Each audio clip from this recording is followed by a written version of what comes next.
வணக்கம். சற்று முன் கிடைக்கப்பெற்ற மிக மிக முக்கியமான செய்தி ஒன்று வெளியாகியுள்ளது.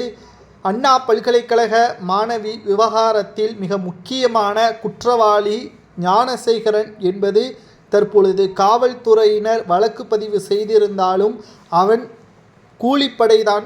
அவனுக்கு மேல் ஒரு தலைவன் இருக்கிறான் அல்லது கூட்டுக்களவாணிகள் இருப்பதாக பாதிக்கப்பட்ட பெண் நீதிமன்றத்திலேயே கூறியிருந்தார். தற்பொழுது அந்த குற்றவாளி யார் என்பதை விசாரணை செய்வதற்காக உயர்நீதிமன்றம் ஏற்கனவே 3 IPS பெண் அதிகாரிகளை நியமித்து புலன் விசாரணையும் நடத்தப்பட்டு வருகிறது. இதற்கும் திமுகவிற்கும் சம்பந்தம் இருக்கிறதா, குற்றவாளிகள் திமுகவினர்களா என்ற மிகப்பெரிய ஒரு போராட்டம் கடந்த 2 வாரங்களாக நடைபெற்றது. ஆனால் திடுக்கிடும் தகவலாக தவளை தன் வாயால் கெடுவது போல் சபாநாயகர் அப்பாவு அவர்கள் என் தம்பி ஞானசேகரன் தற்பொழுது அண்ணா பல்கலைக்கழக விவகாரத்தில் சிக்கியுள்ளான். அவனை விசாரிப்பதற்கு 3 பெண் IPSஐ நியமித்திருக்கார்கள் என்றும் அவர்களது நிலைமை நினைத்தால் சிரிப்பாக இருப்பதாகவும் தெரிவித்திருக்கிறார்.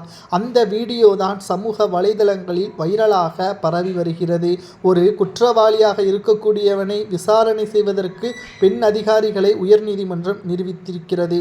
நியமித்த பெண் அதிகாரிகளுக்கு தற்பொழுது பாதுகாப்பு வழங்கப்பட வேண்டும் என்பதை சுட்டிக்காட்டும் விதமாக பேசியுள்ளதாக அவர் தெரிவித்தாலும் நிச்சயமாக அந்த ஞானசேகரன் தனது சகோதரன் என்பது போல் தெரிவித்திருப்பது தான் தற்பொழுது இங்கு மிகப்பெரிய ஒரு அதிர்ச்சியை அளிக்கிறது. ஏனென்றால் சட்டப்பேரவையில் முதல்வர் ஸ்டாலின் அவர்கள் ஞானசேகரனுக்கும் திமுகவிற்கும் எந்த ஒரு தொடர்பும் கிடையாது என்பதை தெரிவித்திருந்தார். ஆனால் தற்பொழுது சபாநாயகர் அப்பாவு அவர்களோ எனது தம்பிதான் ஞானசேகரன் என்று வார்த்தையை பயன்படுத்தி இருப்பது அந்த சபாநாயகராக இருக்கலாமா? அப்படி சபாநாயகராக இருந்தால் அவருக்கு மரண தண்டனை வழங்க வேண்டும் என்று அதிமுகவின் சில நிர்வாகிகளும் பாஜகவின் சில நிர்வாகிகளும் களத்தில் இறங்கியுள்ளனர். அது மட்டுமல்ல, சபாநாயகர் ஆவதற்கு முன்பாக அப்பாவு அவர்கள் பள்ளி ஆசிரியராக இருந்தபொழுது பல தில்லுமுள்ளு வேலைகளை செய்ததாகவும் அதற்காக